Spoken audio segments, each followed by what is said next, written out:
Wow, good morning, good morning, good morning, everybody. Welcome to another exciting episode of Tough Love Giggles on your go to online radio station, After5Radio, dedicated to celebrating Africans in the diaspora. With that being said, today is going to be an interesting interview because we're going to be having two guests at once in the same industry, but have different roles per se, if I should put it that way. So it's going to be quite exciting. But anyway, those who are actually tuning in for the very first time, I am your host, aka the hype lady, Miss Tando Amy, coming to you live all the way from Canada. And joining me today are two brilliant Zimbabwean talents. Those. Work whose work continues to impact global screens and now the podcast world, which is so exciting. So from film and television to the chilling new audio drama Sacrilege, and I think you've already seen in the must have been the last two interviews in a row where we got to hang out as well with part of the cast of Sacrilege, Curse of the Mbirwi. So we're going to be hanging out today with Charmaine, Bingwa, and let me just bring her up here, as well as Nyasha Hatendi. Come through, Nyasha. How's it going, guys? So good. Awesome. So good. No, this is so exciting. And welcome to After5Radio, guys. Yeah, thank you for having us, Tanda. Yeah. Thank you for the work that you do in keeping us all together, keeping the diaspora connected. Thank you. Well, we're trying our best. We're actually trying our best. It's not easy because, people's schedules and you know how it is out here in the diaspora. Bills are waiting for you. They'll wait for you. So you got to do what you got to do, right? Yeah. Yep. So let's just dive right into it as we actually get on with the interview. And those who are actually tuning in, feel free to come through. Let us know where you're listening from. If you have a question, pop it up here, and we'll try by all means to put your comment on the screen as we go. So just to open up and with warm up question, sorry. What is before we dive into the podcast, how are you both feeling about the buzz surrounding Sacrilege? I mean, I want to hear what Nyasha's saying, but I think it's amazing.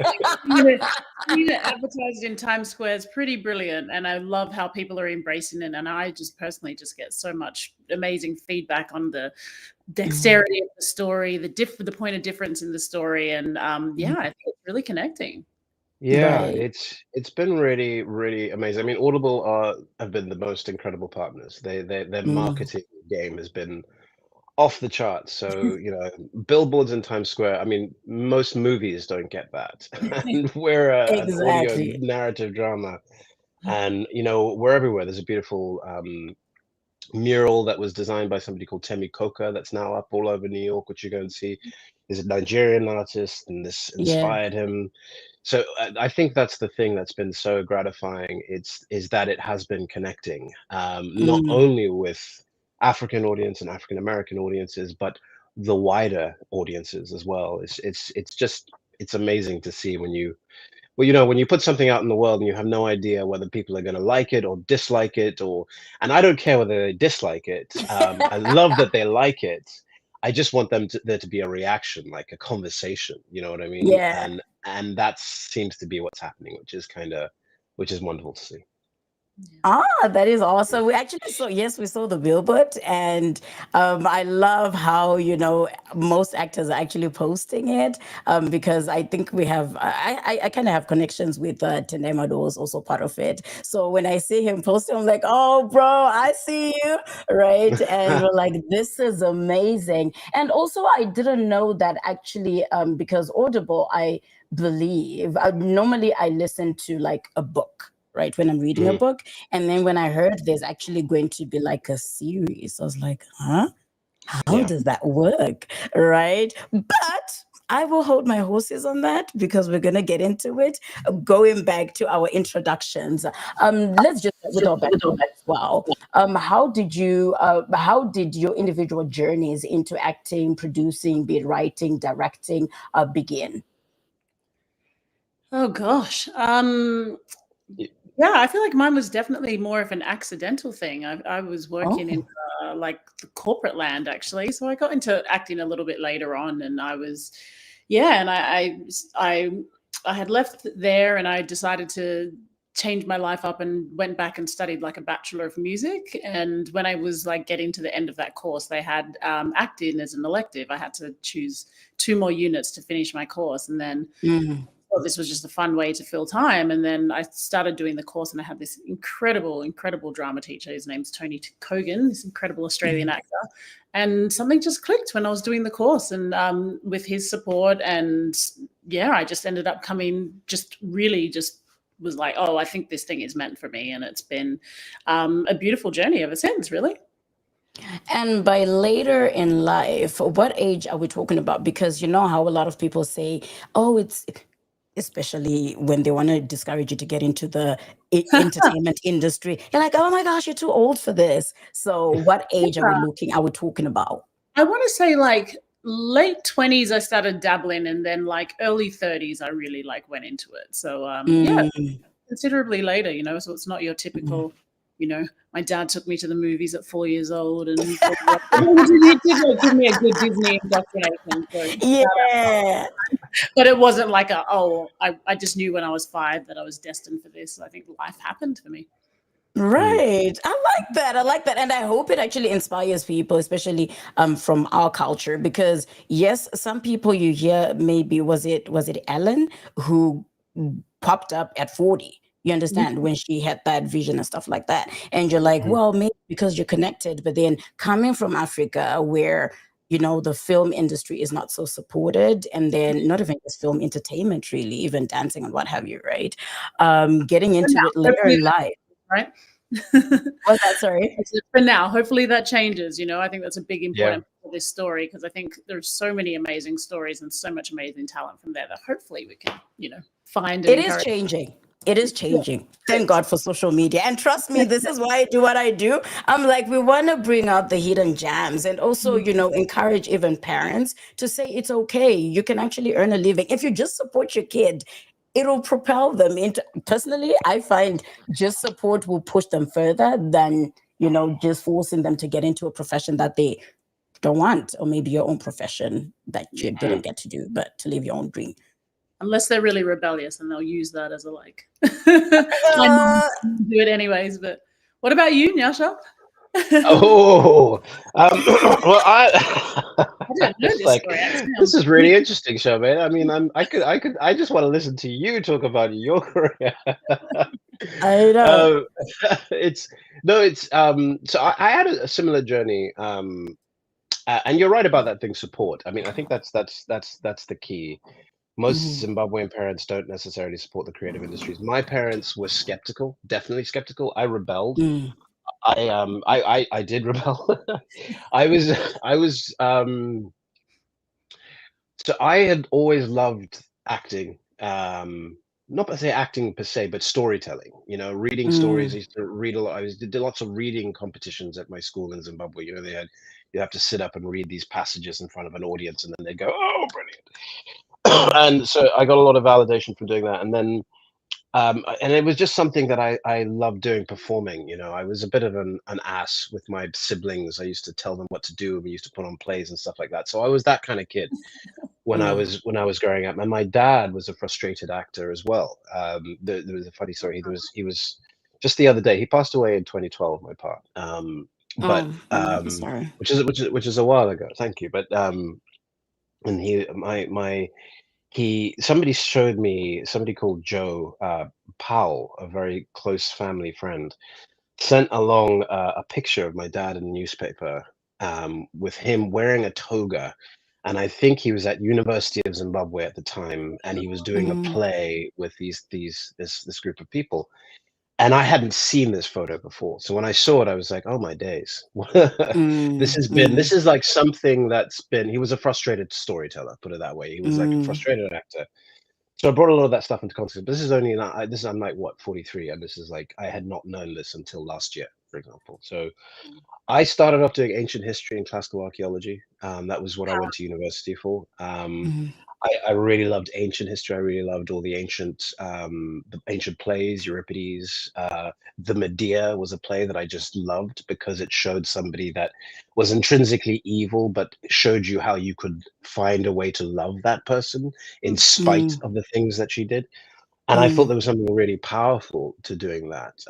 There was a truth to that really resonated for me. And so I was in my first year at university in Edinburgh and was like, having a lot of fun mm, with a lot of great people, but I was in an environment where I couldn't focus. I didn't find that rigorous focus on one solitary thing was something that really appealed to me. And so mm, I applied to go to drama school. I did that route, and I was like, look, I'm lost. I need to find something. I'm going to go and try and get into drama school, and it can't just be any drama school. It has to be the best drama school ever, because otherwise my parents are going to be like, no, this ain't happening. I know. Okay. So, which is like, I was this was the thinking at the time. They may not have reacted like that, but this is what I kind of assumed. I was like, Yeah. and then I went through the process of going through drama school, which is brutal. It's like, you go through 3 drama auditions, and you go in, like, you're waiting to hear whether you got in, and you get a letter, then you have to go and do a workshop, and like it's rigorous because it's weird. Acting Mm, is something, you're judging people. You're judging whether you're mm, talented enough, or whether, and it's like everybody's talented and everybody's unique yeah. in their right. So anyway, it's a difficult process to go through. And then I just got into drama school, and I got in, Mm, and that was the beginning of my journey. I was just like, okay. I was one of only 4 Black people in my year Right. at my drama school. And actually, there was a Zimbabwean who had been before me, who I didn't know, actually, somebody called Chipo Cho. I don't know mm. if you've come across Chipo No, Chipo not Cho. yet. Oh, Oh, you Triple should. Cho. Yes, yes, yes, Yeah. yes. I have. Is she a British actress? She's a British She actress. well, she's Zimbabwean, Charmaine. Yeah, yeah, yeah, yeah. She's Yeah, Zimbabwean. she's She's Zimbabwean, but based in based in, England. yeah, she's based in Yes, the I UK. know her. Yeah, Yeah, Chipo was kind of like leading the charge before I was she's ever there. good. She's great. She's very She's really great. good. Yeah, She's great. And there's another bunch. There's like Lucy and Mzimati as well. There's a group of them that came yeah, over from Zim like a generation before me and started sort of doing a lot, and they've done a lot. Like the Royal Shakespeare yeah, Company, they're if you don't know, you should know, and now is the time to really get to know, because the yeah, wealth of talent, Zimbabwean talent that is out there is mind blowing. yeah. So, but anyway, so yeah, so that's how I got into it, and went through drama school, and that was that. So, what age are we talking about when it comes to you? Because to me, this is really important because some people always feel like this is the end of it, right? Even if Mm. I start now, what does it mean? If I start this, will I even get anywhere, right? But then sometimes you don't know what you can do unless you try, right? Yeah. So, what age are we talking about with you, Nyasha? When you Uh, decided, okay, this is the route that I want to go, I'm rebelling, I am, trust me, I understand your journey because I'm the rebellious one too. And it hasn't been uh, easy. yeah. So, No, no, yeah, no, no, no. You consistently have to sort of justify your choices, right? yeah. Which is taxing. I think I was like 20, my early 20s, so Okay. 22, 23, I think, was when I sort of went to drama school. Same time I Mm, should have been at university, I went to drama school, and that's where the rebellion perfect. started. Yeah. Okay. Um, yeah. So that was about then. That's not too bad. That's not too bad. It's not too bad. And Charmaine was like, late 20s, in her 30s. Yeah, but I find Really? like I think it was helpful to have like a lot of life experience under my belt, and Yeah. at that point, like I really like it was just so clear to me how passionate I was about it, and I almost like speed did it, if that made any sense, because it was like Mhm. I felt kind of trapped when I was doing like other like more Corporate. corporate Yeah. stuff, like, and I was lucky I had like the funds to invest in my training, and I just went for it. Like it just Mhm. and the passion was so strong, I would just do it all hours of the day. you know. Yeah. There's a My really point, interesting thing. my point is, you don't look a day in your 30s. That's what I was about to say. What was that? You? We don't look a day in your 30s. Oh That's why my I was god, like, my friend. Not that I'm not proud of my age, but my friend. what? Late 20s in your 30s and what you've done, your work, and I'm like, girl, Yeah, you've done so much. Like love you're that. doing amazing. Oh my Yeah. god, you. Yeah, And no, and like, and we really love it. wow, beautiful. I'll take that compliment any day. No, that is awesome. So just having like your Zim heritage, how have you were you actually born in Zim, or were you guys born abroad, or how did that work for the both of you? I was born in Australia, but the rest of Mhm. my family is from Zimbabwe. So my two siblings were born in Zimbabwe, my parents as well. So that was quite a little culture divide growing up. Right. Yeah. And Nyasha. I was born in Washington, D.C., Hey, Okay. in the States. DC. And then my family relocated to Zim in the 90s. So the beginning of the 90s, when I was about 8 years old. So I Okay. went to school there until I was 16, 17, and then went to the UK and sort of went Okay. back abroad. Yeah. wow, Okay. No, that Yeah. is awesome. That's interesting. I think there must have been Mm. what do you call it? What do you call it? Culture Culture shocks? shock. Yeah. A lot of transitions. Yeah. I What was that know. for you? Like that's got to be that's Bruh. a fascinating journey. Like how was that? That's so interesting. Traumatic. Yeah. No, Yeah. I can um, imagine. I can imagine. Yeah. no, it was interesting, like going from like a US like school where which feels pretty cushy, and then going to a school in Zimbabwe where you get six of the best if you don't fold your clothes properly. You know what I mean? It's Mm. going from a very sort of I guess not so much liberal, but to a more draconian environment. Zimbabwe Right. Yeah. still feels more conservative actually, Mm. and draconian. And Mm. so it was a bit of a shock. And being the person from elsewhere, you always get a little. There's always a bit of a stigma. You're Yeah. talking Yeah. American, or you Your got the accent. accent that's you just stick out a bit. But Hmm. after a while, you get into it, and it wasn't totally as foreign as I thought it would be. It was definitely traumatic, but there was a part of it that I understood. My grandmother was from Zim, so we used to visit Zim all the time. I know the air, I know the lights, I know the feeling of being in Zimbabwe and hearing Shona and speaking Shona with my family, etc. So it wasn't like Mm. I was going from something I didn't know completely into Okay. something completely new. Do you know what I mean? Yeah. Wow. Okay. No, that's and I feel like exposure. That's more exposure for you, really. Like moving around and what have you, and learning different cultures, be it in the UK, the States, and what have you. Which good for you. Although I feel like you said, very traumatic, to a certain extent, because I find myself even here. I'm like, oh my gosh, this is a huge culture change, right? Coming here, Yeah. and then and you think, oh, English is the same. Oh no, I remember even just being called into one of a manager's office and say, and like you said, British English, Zim English is British English, really. And then you Uh-huh. have registers and stuff like that. And you're used to, oh yeah, may I please, or may you please do this for me? And you're told, no, it's not like that, Amanda. It's can you. I'm like, that's demanding. And you're like, no, no, no, no. To me, I'm used to being polite. And Zim people, they're so kind of so reserved and polite. And yeah, it Mm, was a huge mm. culture change, but it is what it is, Yeah. man.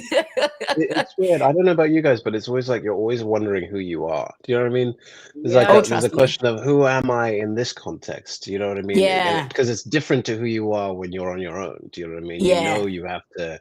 Yeah. There's a necessary code switching that you go through almost every day. And I Yeah. don't know. That's what I feel when you're going through Well, all these yeah, different like, and cultures. you feel like you live on the boundary line of all these different cultures, and I totally get that. And I'm also seeing the origin of this story from, I'm like, I get Ah, family goes here, different, I'm like, okay, this is like Like, ah.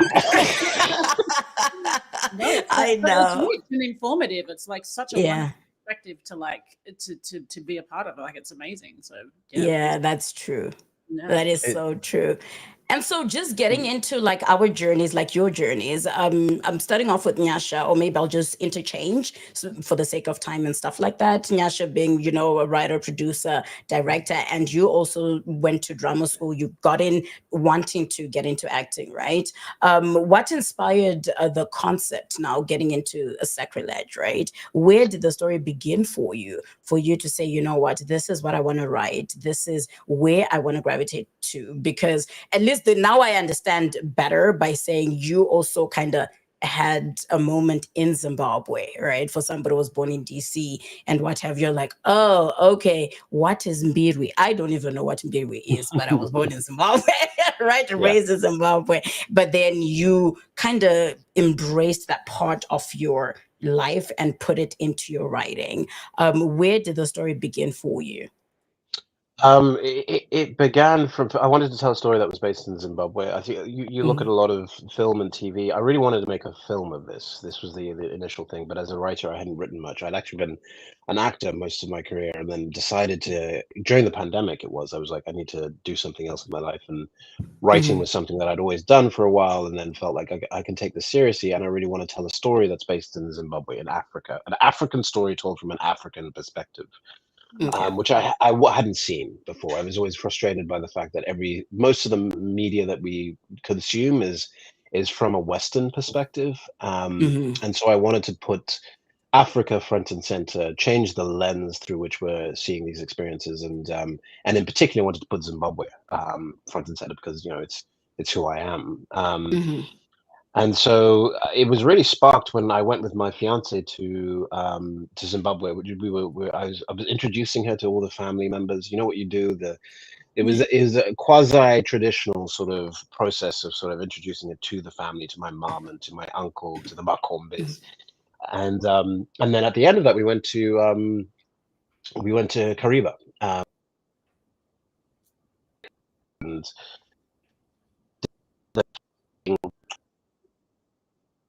I remember being at one of the resort Japanese, and there's me, so visually we're very different. And it was very interesting seeing how a lot of the staff reacted to us, and me in particular. There was a sort of, because a lot of the other guests were white, and there was a sort of an ease with which they were treating them, and then there was an unease about the way they were treating us. Which broke down after a while. You start to, honestly, after a while, you sort of, we are the same, and then we became very close. You know, there was like, Oh, right. we shared that sense of humor, that sense of like understanding, and a sense of belonging in a weird way. But it sparked this idea. I was like, well, that's interesting because I feel other in this world, and it frustrates me. And then Black Panther had come out at the time, Oh, and yeah. I remember watching Black Panther and being like, yes, representation. You know what I mean? This is fantastic. But then looking at pictures of people wearing dashikis in the Senate House or something like that, and we're starting to go like, oh, actually, there's something a little off about this. It feels a little appropriating in a weird way. And so all of that was going through my head while I was in this, well, you know, about to get married in the middle of the bush, and I was like, oh, okay, well, let me tell a story that kind of touches on all those points, and that's how Mbirwi came about. There was a very visceral moment where we were asleep, and I woke up in the middle of the night, and there were these glass windows in this place that we were staying, and I just got this feeling of these people looking in, you know. There was these voices looking in, and they were painted white, and they were these spirits that were looking in and questioning what we were doing there. Do you know what I mean? And it was just one of those really weird moments, and I thought, I really want to tell something that sort of touches on spirituality, touches on belonging, touches on race, touches on African Americanism, touches on Zimbabweanism, you know, identity, the conversation between African Americans and Africans, and that's how the Mbirwi kind of came to life.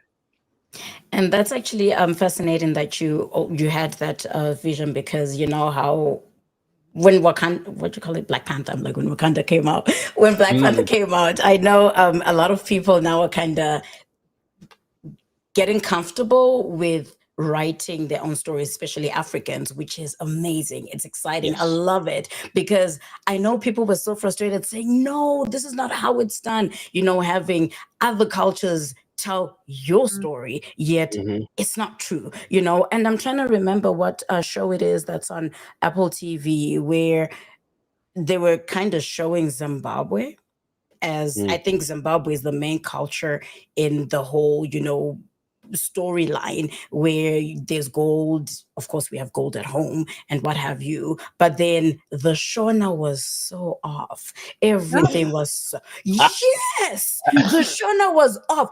And social media and the comment section never disappoints. So when I saw people getting onto it, I was like, which show is this? And I had to pay a subscription to watch this show. And I was actually sitting with what's her name, Denise, the last time. I even got her onto it. I was like, I need you to watch this, because when you allow other cultures to write your story, no, it doesn't work, right? So it was actually written by a different culture. And then I tried to look up, who is this person, like as in the characters, I mean, the original names, where are they from? Are they actually African? Are they actually, for them to even be confident in saying they want to speak Shona, yet it's not even coming out. And it doesn't even make sense. And I was like, who was helping them? Who was, like, somebody should help them and tell them this is the correct way of saying this, or, so it was a bit frustrating. And a lot of Zimbos jumped onto it on Twitter. Then it was it X, Twitter? I think that it had changed. And people were like, oh no, this is not Shona. Hell no, hell. And I was like, guys, write your own stories. Simple. Write your own stories, right? So yeah. But you know what? Yeah. I want to know what that show is, because I'll definitely send it to you. Yeah, please send it to me, because we took a lot of, I mean, and Charmaine, we had this discussion a lot when we were when we were watching it, because first of all, your character's name is not Zimbabwean. It's Nigerian. And part of me was like, I want to change the name, but Ola is just, I just love the sound of it, and the way that it's so deceptive as well, is to, like, she's like Ola, Ola, Ola, and then Ola.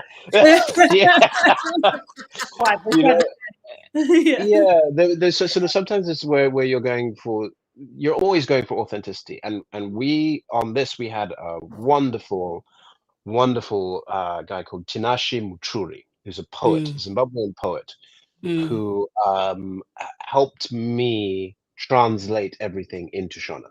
Nice. So and originally there was a lot more Shona in the story than was there, and we had to sort of balance it out. So there's a lot of times where people will say something in Shona, and then they'll actually say the translation in English. They'll repeat it, because I wanted the audience that it normally takes us on to feel othered. I wanted them to understand what it's like to be in an environment where they're not the ones who are the central focus. It's not about them, but at the same time, you also have to keep them engaged in the story.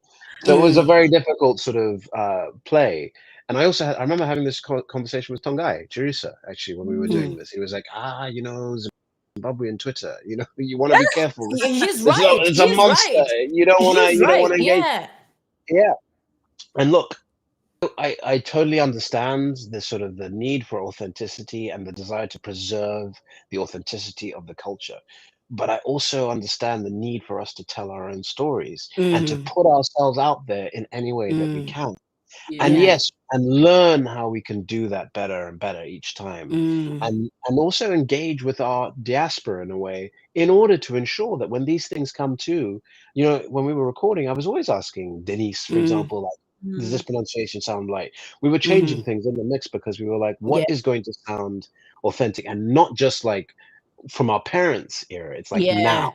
What speaks to a modern Zimbabwean audience, a young modern Zimbabwean audience, in a way that really makes them feel that they are being seen too. So I think it's important to remember that when these things happen, the reason why these stories are being told is to make sure that Zimbabwe and Zimbabweans are seen. Regardless of whether we get it right all the time, the underlying, like, motivation and purpose is to make sure that we as a people and as a culture are seen and celebrated for who we are, rather than staying in the background and sort of worrying about whether we're saying the right thing in the right way all the time. We've got to sort of understand that can be, it's good, but it's also it can be unhelpful. And now I'm going to get Yeah. murdered by Zimbabwean Twitter. I'm going to be. No. And it's okay to say how you feel honestly. You understand? Because also how best we can grow together as Zimbabweans, right? So I think it's fair to say your own opinion in that way, regardless of Zimbabwean Twitter. Like you can never please anybody. We have that problem, Nai. We have that problem. We're always trying to please our parents or please the authority, and like we gotta kill that. We gotta get rid of that. Right. And by the way, the show is called Parish. P-A-R. Parish. I was hearing about that. I haven't seen it. I will watch it. Okay. Yeah. I even said to Denise, please give me a feedback. Maybe I'm the crazy one, and also I'm bilingual. I speak both Ndebele and Shona, right? So I see. Right. So it's one of those like, really, girl, tell me. So look for Parish. I also put it in the email just so you guys can just, in case you forget. And then, But over to you, Charmaine. Tell us about your role then in Sacrilege. Hola, we just heard right there. And I'm yet to listen to it because I actually already purchased it because today I'm going camping soon after this. So I hope I won't freak out. I hope I won't. It's not so scary. Make it more atmospheric, like listen to it at nighttime, I think. I don't trust you right now, Charmaine. I don't know. Good luck. No, so good luck, right? Just tell us about your role. What can you share about your character and anything about it? Any spoilers? Well, of course, now it's out, but for those who haven't purchased it or listened to it, just tell us about your role in it. Yeah, for sure. Actually, I want to just take a moment to just I can't stop shouting from the rooftops about Nyasha's vision and his writing. And I just, I think we had met briefly before I had seen your writing. And I was like, oh, who's this intelligent young man? And then to have his writing come through in my inbox, and I was just blown away. And I think, I just have so much admiration for the fact that you are telling it from such an authentic place. And now to hear your story of how you lived in all these different places, it's so informed, and it just made the story so rich. I couldn't put it down. I thought, and I've known you from your acting work, but I was just so impressed by the writing. So I just wanted to, it'd be amiss if I didn't say why I was so drawn to this project. And I just think you are moving it forward in terms of the diaspora. And I felt represented and seen by reading it. And I'm just so excited for other people to feel that and to feel included. But also I like that the story discusses all of these different borderlines that a lot of us who, whether we're born in Zimbabwe or not, experience in our, everyday world. What is my roots? Where am I going back? Roots. And I think and that's why I really liked my character Ola. I think I love the journey that she goes on. It's it goes from one place to a very, very different place. But one of the things I loved about her is this sort of sense of, you can tell that she's been working at this hotel for some time, but this sort of international sense that she has. So she's obviously I feel, for me anyways, my interpretation of her has been educated in a different place, but is working in her homeland. So she feels quite close to these guests, but you also get the sense that the divide between her, her and a cultural home and these people is so huge. There's a huge chasm between them.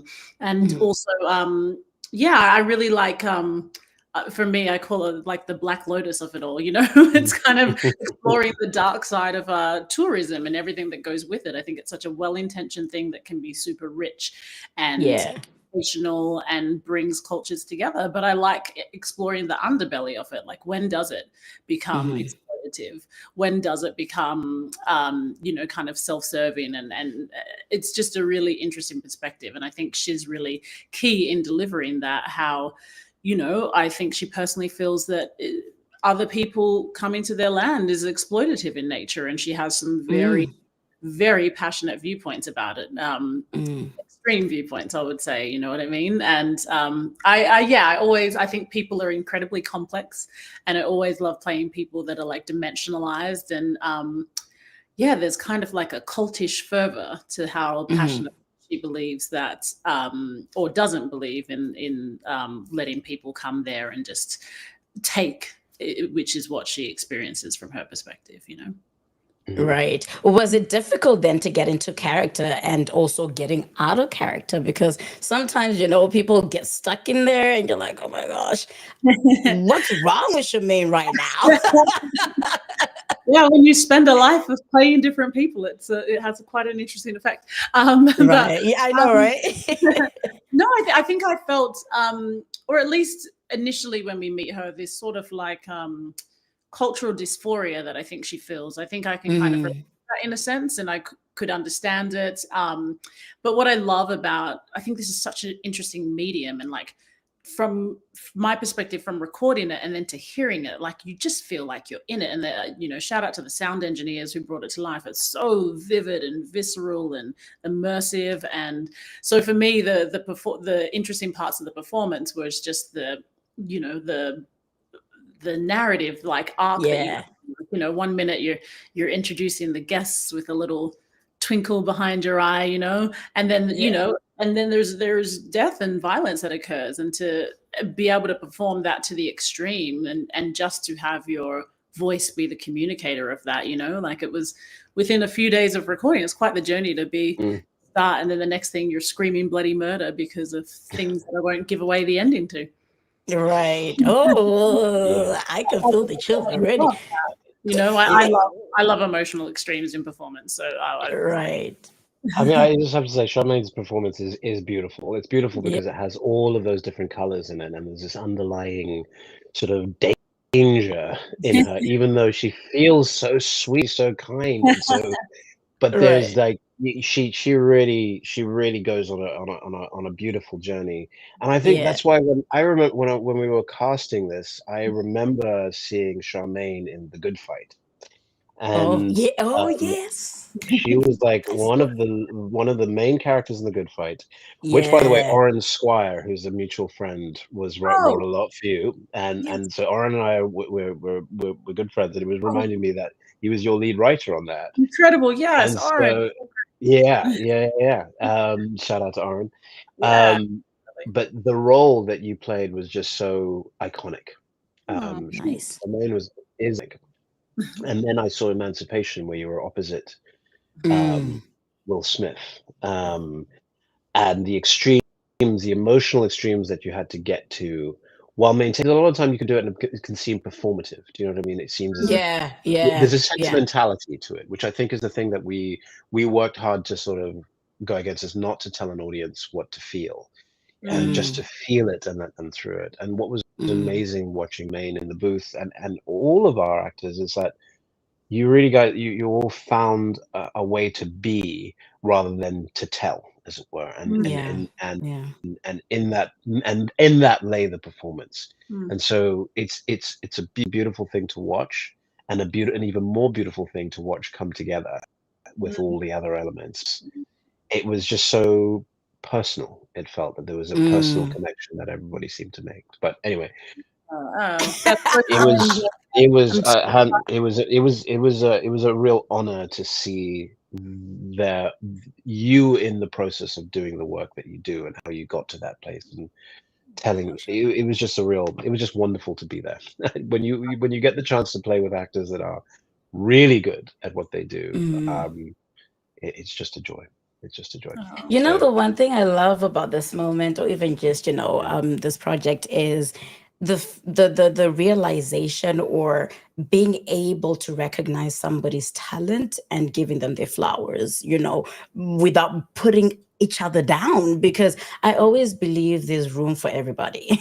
You understand? Everybody has that one thing that they can do. Even if it's acting, you do it in a different way. Even if it's singing, you do it in a different way. There's only one Charmaine, there's only one Nyasha. And I wish, as Zimbabweans, we could understand that and just support each other on our journeys, especially like in the entertainment industry, because that's the toughest industry to ever break into, right? And just support is good enough to keep you going. And I always have this thing of, if you have somebody or even your friend who's able to say your name in a room that you're not in, those are the people to keep around, right? And say, oh my gosh, I know Charmaine can do this. I'll put Charmaine's name forward. I know Nyasha can do this. I'll put Nyasha's name forward. And I just hope, as Zimbabweans, coming together and hearing this, saying, I've seen such talent. So it was an honor to work with this person. But in future projects as well, it's not just this project. And it'll make people go back and say, oh, I didn't watch Emancipation, right? Like, I want to go and watch that and see what she did. Oh, I actually watched it. I didn't even know it was Charmaine. You understand? And then rewatch it. Exactly. That's exactly it. So I love this moment, and it's also an honor just hanging out with you guys right now to, hearing your journeys. It's so inspiring too, by the way. And I'm just hoping it'll also inspire other people to say it's never too late. If your calling is your calling, nobody can ever take that away from you, regardless of age. As people, as you can see right now, it's like in your late 20s, in your early 30s, it's your calling, it's your journey, regardless of time. Really. But back to you, Nyasha. What was the most challenging part of producing an audio drama? Which, by the way, I wanted to salute you for just being or going with what's happening right now. Not a lot. I didn't even know about, I told you, I think before, behind the scenes, before we started, that I didn't even know that you could actually tell a story or a film or a series on Audible. I was just used to listening to books as in just a regular book, right? But you were ahead of the game. You were so ahead of the game. Like, okay, you're catching up with the times, or even just ahead of time, really. So, but then of course, everything comes with challenges. So what challenges did you face during the production of it? Just like versus the previous screen or stage projects that you may have been a part of? Right. I want to say a lot of things. I keep wanting to talk about Charmaine, your journey, allowing yourself to mature into your art, I think, which is a really powerful. I don't think people should feel the pressure that, we got to do it and we have to know it now. Let yourself take that journey and be honest about what you really, really want to do and find who you are in the process before jumping in. I sometimes feel I was like, I got to do this, and I dove in and I did it in a way. And so and then you find you're stuck in a sense. Unless you're lucky and you get the work and then you kind of feel justified by it. But time, allow time to take its. Anyhow, with this, I had no idea what I was doing, so it was completely the whole thing. No one would believe you, Nyasha. Stop. No. So this is like I've written before, right? And, so I was working with a company called Q Code. I went to Q Code with this idea, and I had actually listened to a podcast called Carrier, which Q Code had done, starring Cynthia Erivo, and listened to it for the first time. Having when I started out as an actor, in order to meet, I had been in the radio drama company, the BBC radio drama company, where you get like a couple £100 a week. You go into the studio, little roles, you record big roles, you act with all these different actors, lots of different scripts, and I did that for a while. So I had an apprenticeship in radio drama. So I understood a little bit about the medium and performing in the medium mainly, but not about the other side of it, the writing and the directing of it. So when I heard this Carrier production, and it was so wonderfully cinematic, I went to Q Code and I said, I really want this to be a limited series, but I also really see what you're doing here in the audio space, and wondered if we could do this as that would sort of. And they immediately, I was lucky enough to say, well, they took it on, and Q Code are so good at doing this kind of work. They have our sound designer, as I call Randy Torres, who works for Chris Nolan a lot of the time. We have Will Tendi is this incredible musician who's the editor. Johnson is this insane. He used to play with Miles Davis as a pianist, and he's now composed the music for this. Oh wow! So I was surrounded by a group of some insanely talented And not only insanely talented people, but people that were willing and open to collaborate with a novice. So I was very aware of how little I knew about the process. They were too, but we Not come across, by the way. well, I think we bonded over the material. Yeah. I think we bonded over the material, and you know, to be fair, I've been on enough sets, seen enough direction to know what works and what doesn't work. I know how to talk to actors and performers. So it was really more the technical aspect of that was more of the challenge, of making sure that we had what we needed in the can. And then really it kind of all made sense in a weird way. It all made sense, and I could trust everybody. Everybody I was working with was at the top of their game. So as a director, your job is firstly to assemble this group of people that you know are going to give them the best and give them the license to do the best. And so that for me was the biggest challenge. And luckily enough, I had the right group of people to work with, from my cast producers to the editors to the sound designers to the PAs. Everybody was so wonderfully in sync. And so the challenges, it became a joy to make. There weren't many as far as, you know, the actual production of the piece was concerned. That's nice. Your radio background, because I was, I'm curious about, like, it's such a specific medium to write to. I was like, how did you do it? But I love that you have. That's incredible. It's all just worked out, right? Exactly. It did, but and it is a medium because and actually I think it was really helpful because it's so much more intimate in a weird way. So you're kind of actually, there was a radio director who I went to while I was in the production phase, and she said, "Don't let your audience go for a second. Don't let them go, because if you let them go, then they'll be distracted, or they'll think of something else." So the real challenge was to make sure that everything was never a moment that took somebody out of it, and so it was crafted with that in mind. And that was the right to that is really helpful, because you know what's extenuous and what's not. It becomes clearer as you go through the process. Charmaine, by the way, is a budding writer as well. So yes, hopefully we'll have more of these conversations. Right, I'm like, wow, the challenge of writing in this medium would be so interesting. So it's wonderful how it's like kind of all fallen into place for you, especially your background lending itself to it. But yeah, narratively, it's beautiful. It feels like, I remember even reading it on the page, it just felt like it was kind of whispering in my ear, and it doesn't let it in a way that's like tricksy or just purely plot driven, or sensational, I want to say, Yeah. It's a really wonderful medium to work with, because the audience becomes the storyteller. You are projecting the images of the words. We're inspiring whatever is going on in your mind. That is actually sort of generating it. So it's a film in your mind.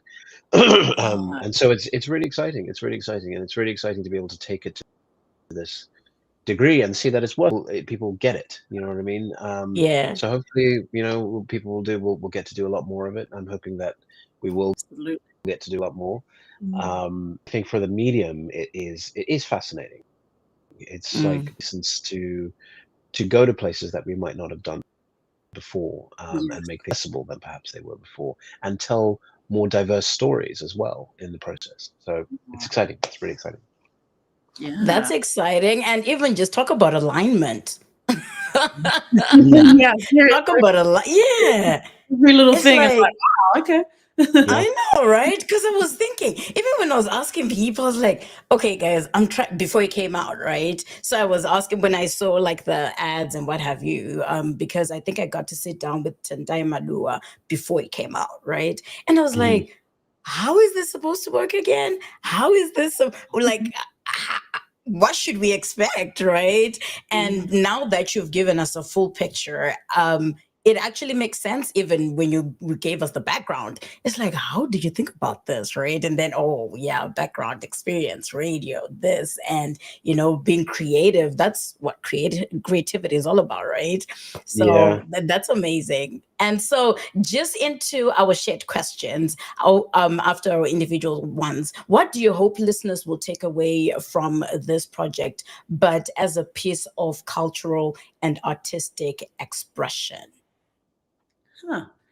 What my favorite part or my favorite thing that the story delivers is it's so transportative in nature. You know what I mean? And then it's so, and I think the medium is so like it just transports you. You're in another world. So I think it's what I love, and just even the feedback I've heard from friends is just that I think it's like educational about other cultures, and it definitely like inspires respect for it as well, you know. And I just think, you know, if you even want to get like more deeper psychologically, I think it's just the impact of like generational trauma and how like the importance of trying to work against that so that we can, you know, all be better people and show up and, pardon the pun, but like face our own demons. And what I love about this medium, and especially the way that Nyasha's written this, is that it's, and you just said it before, is that it gives the audience the ability to project their own images. What's going on there? You can hear it, but what flashes up in your mind? And I think that is the most beautiful thing about this journey for the reader, is that they get to experience whatever their generational trauma is, or whatever blocks they might have, or places they don't want to visit. So I think it's just the personal journey it takes people on, like and it's going to be individual to each person, you know. Nice. Yeah. Nyasha? I've forgotten the question. What was the question about? Sorry. What do you hope listeners take away from Sacrilege, not just as a story, but as a piece of cultural and artistic expression? Okay, sorry. Well, all of the above. Charmaine, I couldn't really say it any better. I think the truth, that it's okay to tell the truth. I think that's one of the things. In fact, it's very powerful and necessary for us to tell the truth. And our own truth, you know, like, and our own, exactly. And about who we are to each other, like in our families. You know, one of the driver of a lot of the pain that the family goes through in the story is driven by the fact that there's a grief that has been unresolved. And I think that unresolved grief is something that we can all identify with. And we rarely speak about. We're expected to just get on and you know, make do, you know. And Zimbabweans, I think, have a particular understanding of what that means. So if there's anything I want people to take away, it's the understanding that the power is in telling the truth, and the power is in telling the truth to each other, so that we can see each other, and therefore understand how to be with each other and how to support and be with each other. And artistically, you know, I it's going to be uncomfortable, and I want it to be uncomfortable. Entertainment isn't there to sort of, there's a lot of people say, oh yeah, it's a distraction. I've never been of that school. I've always wanted to go into a piece and go through it and then be changed. And so whenever I engage with a piece of work, I open myself up to that. And so I encourage people to open themselves up to that. Because we're not going to hurt you, but we're going to challenge you. You know, we're not out. You know, we're not sort of like we're not. What's his name? David was it Darren Aronofsky? Yes, we're not going to torture you or Gaspar Noé. We'll do a little bit of that, but we want you to let yourself just be open and be changed, because these things, we all have families, we all go through grief, we all are confused, we all question our belongings sometimes. And so I just want an audience to sort of let themselves go through the story, knowing that that's the purpose of it, is to sort of allow us all to explore all of these uncomfortable feelings. I think that's the one good thing about horror per se, that it's designed to let you go to the darkest place with knowing that you're going to be okay. So you're going to be okay. Glutton for punishment, because Aronofsky is one of my favorites. Like, I just torture me. I mean, there's brilliant, and that's what art is supposed to do, and it is supposed to hit us and change us. And that's, and like the metaphor of the, you know, if you don't face your own personal truth in this story, like it will come for you, you know. Exactly. Do you want to be willing either way? You know. That's amazing. So how do you see Sacrilege then opening doors for more African horror, folklore, or supernatural tales?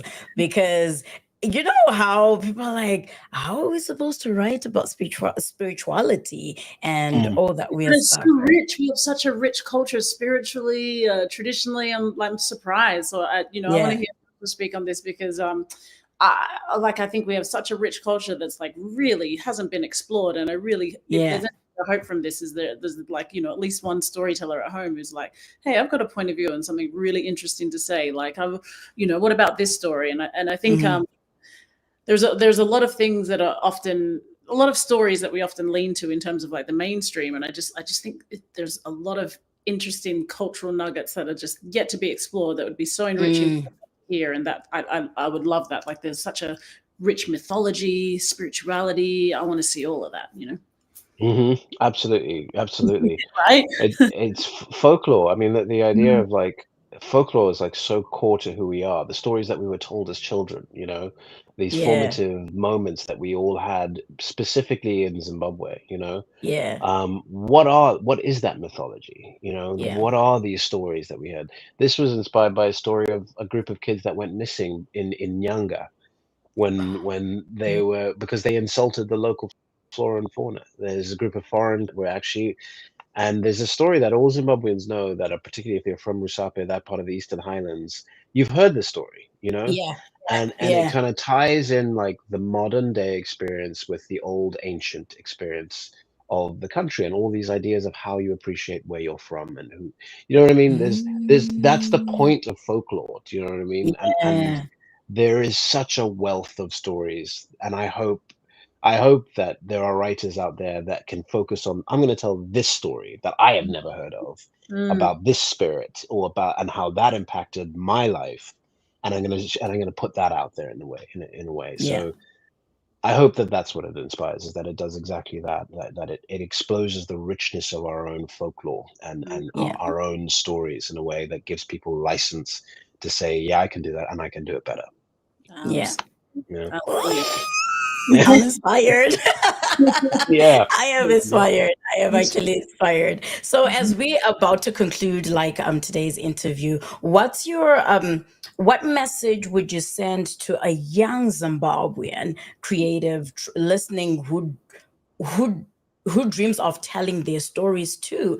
Because we live in a world where social media is playing a number on a whole lot of people, and talk about looking for numbers in a very toxic way, drama, trying to put each other down and stuff like that. But when it comes to Mm. storytelling, it kind of, a lot of people are going through depression, anxiety, and what have you, which clouds people's creative deuces, if I should put it that way. So what advice would you give a young Zimbabwean? Because keeping in mind our generation was born with resilience to a certain extent compared to the younger generation who was so sensitive about a lot of things, and then social media is also playing a number, but people comparing each other, especially the younger generation. You can tell them, don't look at other people, just focus on your journey, because your Mhm. journey will take you far. So how can we inspire or talk to a young Zimbabwean creative to say,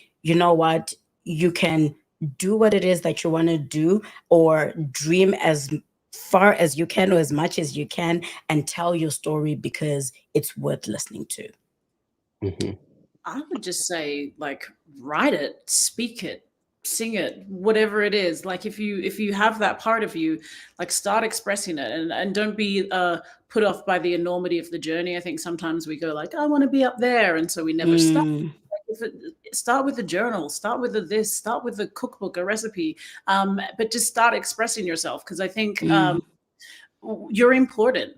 We need your truth, mm, need your story. Like pain is growth, and we only are able to make the journey through that by hearing other people's stories and knowing that we're not alone, mm, knowing that there's a path forward. So I would just say like it's actually really that internal core of yourself is so valuable to this earth. I think that's the whole reason we're here. And so please, please, please, please share it. Please don't think it's any less important than anybody else's story. And it doesn't have to make sense at the start, but it will make sense along. mm.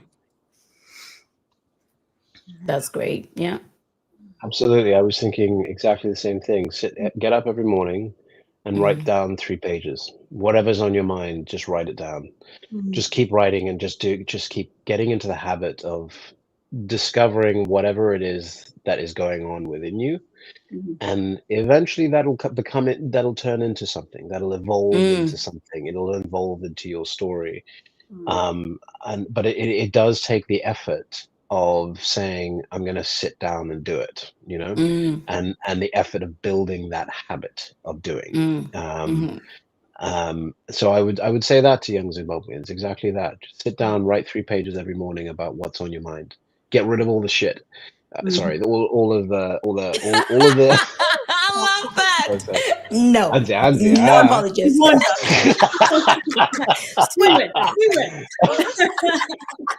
I love that. Yeah. No, keep going. No. It's like it is. Get rid of all the. If you're angry, write it down. Yeah. And you know all of the worst thoughts or the worst feelings, put it on a piece of paper, and then go off into the world and experience what's really happening, and then come back and do it again. You know, there's a therapy in doing that, and I think that's something that we should gain control of, and that's the way that you can take control of it. Yeah. That's it. And so I know this moment, it might not be relatable to Charmaine, because I don't know if you've actually gone to visit Zimbabwe at all. Like a good decade at least. Like I visited very young. So. Okay. So cool. I don't know if this one's gonna come easy for Nyasha though. Just a quick fire question. Funds release. Let's quick fire question. Release. On the spot. No, but this one. After all this time, we've been having such a beautiful conversation, and you're like, oh no! You're gonna love this one though. You're gonna love it, Nyasha. Just hold up. You're gonna love it. Okay. What one Zimbabwean saying? One Zimbabwean saying that you still say regularly, if you actually still do. Just one. Yeah. Oh, yes, I know. Did you hear that one? Yeah, but I think my Shona is pretty rusty. You're gonna have to fill me in on that. Okay, one. That was what I thought. I swear that's like, you know. Yeah, I actually, you're like, am I supposed to swear? I'm like, be human, like. I don't know what, like, Shauna comes and goes, but I do remember all the curse words though. I'm not gonna lie. They're the ones why is it though? Why is it? Say maybe if it's a language that we don't speak often, or if it's a language that we're learning, the first thing that we hear or the first thing that comes out of our mouth is swearing. Because it's a pure expression. It's a pure expression of it. It's like, you know, when you go, you know, there's an emotional, like, I mean, you're like, that's honest. I like that. That's what it's about. Exactly. Younger, I wanted to be there's a little comedian in me, and I would entertain my family with, you know, things. Right. All right. Yeah. See, Nyasha, I told you it was an easy one. It wasn't anything crazy. It wasn't. What, you know what? One phrase that I do that I like and learned to like through this was just the traditional greeting is like, wasquera say, dasquera kana dasquera o. Just that phrase to me says so much about Zimbabweans, and it's like, forgive me, I might have the transitional, but it's like, how are you doing, and the response being, I am well if you are well. And there's I've always, that particularly after this, that's what I think of when I think of Zimbabwe. I think of that sensibility, and I was like, I wish we really leaned into that sensibility, because it's such a beautiful sensibility. So that's one phrase that kind of leaps out. Okay. Joyful connectivity in the way it's expressed, right? Like you are. Yeah. Oh, that's awesome. Like, that is great. So also lastly, what's next for both of you after Sacrilege? What should we look for? What, Nyasha, you too. Hey, I'm pointing at Charmaine. I'm like, I want to hear what's next. Nothing that I can share at the minute. But, at the moment. Yeah, but I've been very, this has been a great chat, guys. It's nice to, so nice to talk with people from where you're from. This has been, Yeah. so. But I'll keep my fam posted. I'll let you know when Yeah. I can say. Yeah, I'm excited. I'm excited. Charmaine Charmaine, you're such an incredible talent, and you're a beautiful soul, and I'm so lucky to have had the opportunity to work with you. And I wish you all the very best in what's to come, and I know it's going to be incredible. I hope we get to work together again, I because feel the feeling is very mutual. I think you're extremely talented. It's not even just the material, just the process, and just being experience has been super touching. And I pray that we get to work together again, because I hold you in the highest regard. yeah, we got to do something. And Tanda, likewise, thank you so much for having us. It's so nice to chat. Actually, the one thing that I wanted to say, after all this today, just to our Zimbabwean audience, the one thing that I am so grateful for, even like having you guys here, is I just wish our Zimbabwean community could grow professionally to a certain extent, because I remember when our producer reached out to Charmaine, and Charmaine was like, oh yeah, do you mind sending an email to such and such, like send us an email and what have you. And we did that whole process, right? Because it is what it is. Like to me, I am a huge fan of professionalism, trust and believe.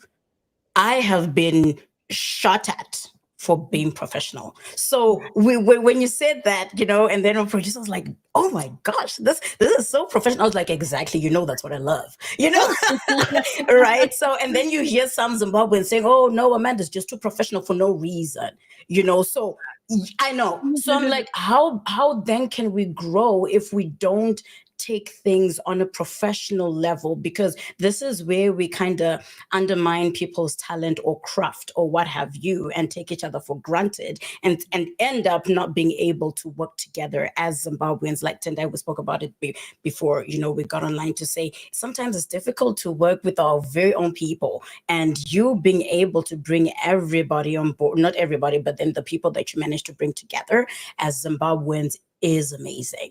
And it's something that's so inspiring and encouraging. And for people to hear this right now on air, be it live, be it wherever they're watching, just for them to know that we also had to go through a process, but it's a normal process, unless maybe because we're used to being in the diaspora and everything has to be professional. Professional. But I don't know, guys. Like it's so hurtful when you find your own people saying, no, this person is just too professional. Because if we had that mentality, would have said, no, why is Charmaine telling us to go through, through email and what have you? And before you know it, we had an opportunity to sit down with Nyasha, get to know his journey at the same time. I was like, oh my gosh, this is so huge. Because I remember saying, Andy, we need to sit down with Nyasha. We need to sit down with Nyasha. When I heard, oh yeah, Nyasha's on board for this, I was like, what? Did you say what? It was Charmaine. You reached out to me, Charmaine, and was like, would you do this to me? I was like, I love this story. I really love it. Passionate. I just think you're such a talent, and I just and I want people to know. And I think thing I forgot to mention as well is, like, it was such a beautiful experience for me personally. I think you spoke about kind of, that feeling of I'm not so sure how you phrased it. I think not knowing who you are and not knowing your roots, and like being, me being from another country, moving here, but my culture's in another country. Like, what was a blessing was having the experience of just working with some of the most talented Zimbabweans, and just being with my people was such a life blessing. So I really want to do that, and I know and hope and trust that people will feel that in the project. And I think it's really special. I think that's a special thing. So and I think we all, we work together, we lift each other up. And I think speaking to young Zimbabwean creatives again is like, I think there's something in mentorship, and like I love that you weren't afraid to reach out, and when it was the right circumstances, we connected. So I think there's wonderful things coming for lots of young Zimbabwean creators, and I think there's a great power in our people, and I'm tremendously proud of where I'm from. Yeah. Well, and likewise, the professionalism thing is it's true. I think it gets misconstrued with this sort of arrogance. But one, people are busy. Two, when it comes to Zimbabweans, speaking to Zimbabweans, I think there's this fear that we look down on each other in some way. That's Okay, true. like there's this secret sense that, oh, and I've experienced that. I know exactly what you mean. I needed to. This had to be something that was worth people's involvement. It had to be a story Yeah. that I felt people could engage with, and when you have that, it isn't difficult. When you have something of substance that you want to engage people with, and it comes with a spirit of, no, actually, we want to do this thing together. You know, we want to do this thing for you and I and everyone else. I think it shifts people's understanding because it becomes less about the self and more about the us. And in Yeah. that instance, that's where it just makes things easy. It just makes it just makes a yes easy, because you know what the intention is behind it, and it's quite clear what that intention is, and it's not about wanting to shine over this person or that person, or sort of like tap into this person or that person for like selfish reasons. It's because we know that there's a power in coming together, and that's a power that we want to share. And so in uplifting each other, we're able to share that. And if that's the intention, it's never difficult. Right. You know, it's always like a yes. It's always going to be a yes, you know, or it should be. Um, but yeah, you know. But yeah. No, that is awesome. The Zimbabwean Avengers, you know. Yes. Watch out. Watch out. I know, right? We You just ain't done say yet. We are not done I yet. know. But that's it, right? If you can think it, why not? Yeah. No, what an honor it has been to host two trailblazers in storytelling today. This was amazing. Nyasha Hatendi and Charmaine Bingwa, thank you so much for sharing your hearts, your brilliance, and your journey with us. Sacrilege, Curse of the Mbirwi is more than just a podcast, guys, or it's more than just an audible storytelling. So you can tune in. It's a reclamation of African narrative. So, well, you know, it's just wrapped in a lot of supernatural mystery, if anything, which I look forward to listening to. But I was told to listen to it at night. I don't know if I want to do that because it doesn't sound really.